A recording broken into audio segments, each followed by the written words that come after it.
This isn't just about working in sweatpants. It's about designing your work life on your terms. And in this ultimate guide, I'll walk you through exactly how to negotiate a remote job, from getting the green light to maximizing your freedom without tanking your chances.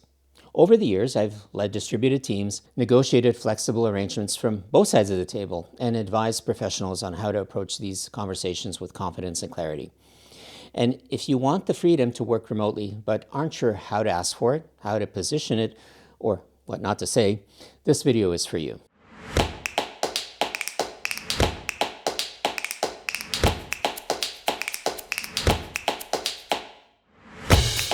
Welcome to the channel. And if you're new here, welcome.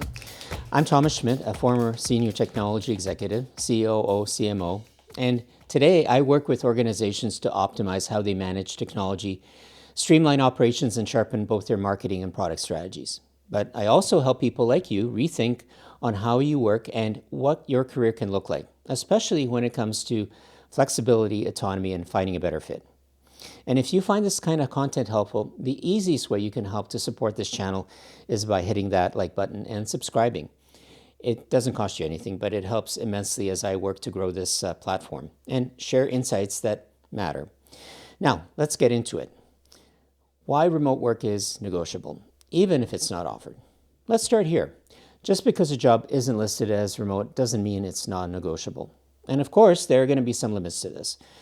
There are jobs that simply require you to be on site, and your expectations need to be aligned with the job requirements as well. And just like any negotiation, there are always going to be some non-negotiables. But the purpose of any negotiation is always to find common ground and a win-win for both parties.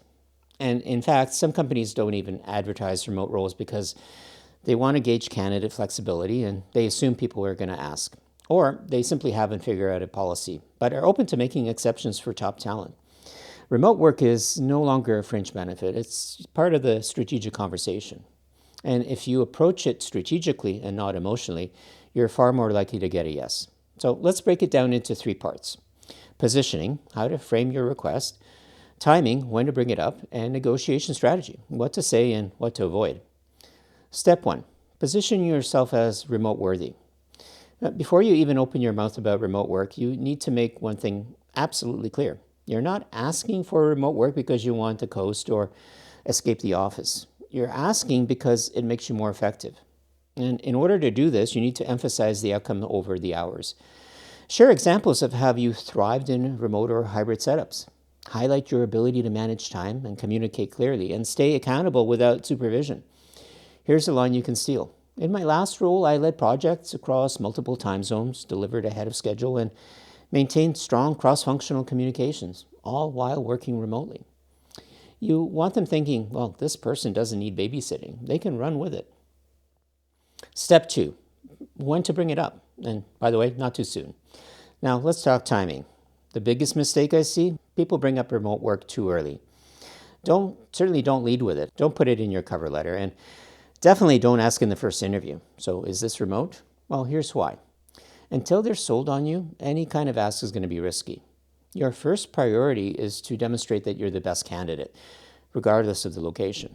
And once you built that credibility, you have leverage. So when is the right time? Well, generally after they've expressed strong interest, often around the final stage or final interview. And at that point, you can say something like, I'm excited about this opportunity and I'd love to talk about ways I could be the most effective, including location and flexibility. You're not demanding it, you're opening a conversation. Step 3, structuring the negotiation itself. So once you get into negotiation, here's the key. You need to frame remote work as a win-win. This isn't just about your lifestyle, it's about productivity. Show how remote work helps you do better work. And cost savings, you may not need a travel stipend, office setup, relocation, etc. Retention, well, you're more likely to stay long-term in a setup that fits your life. Avoid any kind of ultimatums like, I only work remotely. Instead, try, I found I'm most productive in a remote-first environment, especially for deep work. I'd love to explore how that could work here. And if they hesitate, offer a pilot period. Would you be open to a 60-day trial remote setup, maybe with regular check-ins? If that doesn't work, well, we can always revisit it. This lowers the perceived risk and gives you the chance to prove that it does work. Well, what if the answer is no? Well, let's be honest. Sometimes the answer is going to be no. And no doesn't always mean never. It could mean not yet, could mean not for this role, and it could be not without proof. And here's how you need to respond. I understand. If remote isn't an option today, would you be open to revisiting it maybe after 3 to 6 months of strong performance? This shows maturity, flexibility, and long-term thinking. Also consider hybrid setups as a stepping stone. 3 days in, 2 days remote. Remote first with occasional travel, 1 week per quarter on site. Remember, flexibility is negotiated in stages. Tools to strengthen your case. Here are a few things you can prep in advance to strengthen your ask. A results portfolio. Highlight projects you've led remotely. Get a remote work reference, a past manager who can speak to your effectiveness. A tech setup snapshot. Show that you're already equipped for remote productivity. An optional but powerful example could be a short remote work plan. A document outlining how you stay aligned, visible, and available.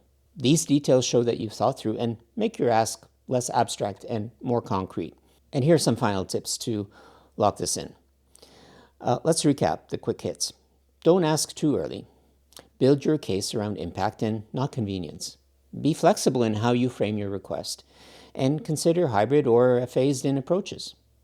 Always focus on a mutual benefit. And if you do this well, remote work becomes not just something you hope for, but something you earn and negotiate confidently.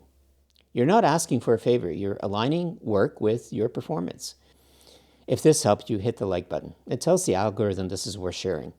Subscribe for more weekly insights on how to grow, evolve, and show up as your best self. And drop a comment and let me know, are you trying to negotiate remote work right now? What's been your biggest challenge? Until next time, keep growing, keep learning, and keep showing the world that your best work is still ahead of you. Take care, be kind to yourself, and keep leaning into what makes you strong. And I'll see you in the next one.